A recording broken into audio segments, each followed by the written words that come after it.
Hi, my name's Matt Green. I'm at 50 yards longer, based at Swing Fit Golf in Cincinnati. I want to go through just a couple of ways that you can check if your lie angle is good for you or not. You'll see so many people using these for testing lie angle. We don't like that. That's only looking at what's happening with the golf club at the moment it strikes the ground, not necessarily the golf ball. Normally, most people with their irons, their low point, or the point where the golf club is the lowest, hitting the ground is after the ball, so therefore the ball has already left the golf club. It's on its journey before there's any heel or toe interaction. There's a misconception that the toe digs in and twists the club, but normally at that point the golf ball is already on its way. Good way to show that really quickly. So I come up to the camera and we have this stuck to the face. You can see it pointing towards the target. As it starts to go upright, it starts to go left. As we start to go flatter, it goes right. Now, it's more important to have your lie angle correct in a wedge, because as you can see, there's a lot of influence there as I go upright. But if it was to be a 3-iron, you can see this is moving around a lot and it doesn't have quite the same effect.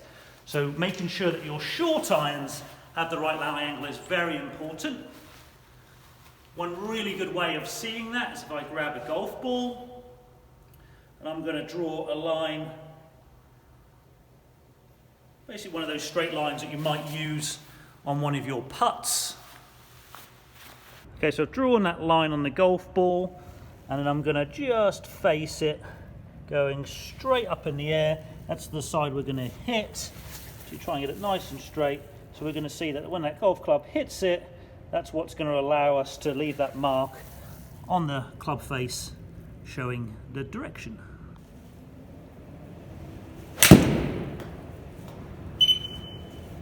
Nice and straight. If you can see on here, that line is going absolutely straight up the club face. Now, if it was pointing this way, we know the club's orientated in that way, and it probably needs to be upright a little bit more.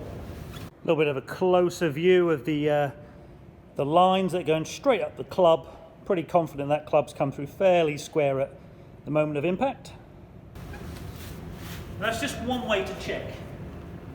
For me, the absolute best way, if I get 3 golf clubs I can demonstrate, I actually play standard lie angle.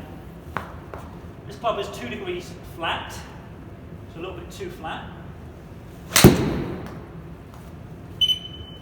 Typically fine with a flat golf club. It's going to go right. It's also going to be a little bit thin. Typically, clubs are a little shallower. This one here is 2 degrees upright. Normally we'll find sometimes maybe a bit more of a heavy divot, and obviously this golf ball going straight left.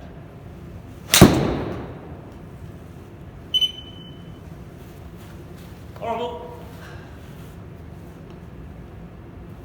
And back to my club, standard lie angle.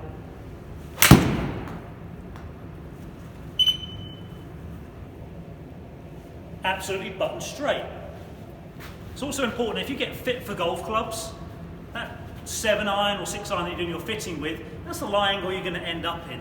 Now, if you're fading your long irons or drawing your short irons, it might be time just to have a look at the entire set for lie angle. Nothing wrong with having long irons 1 up and short irons flat. There's a lot of tour guys that tend to have a little bit flatter in their shorter irons than they do the long irons. Shorter irons tend to be swung slower, therefore there's not quite as much force bowing the toe down, therefore it's not as open as much. And also that flatter short iron allows the miss just to be falling to the right, which is obviously a lot less painful to the scorecard than that ball that ends up going left.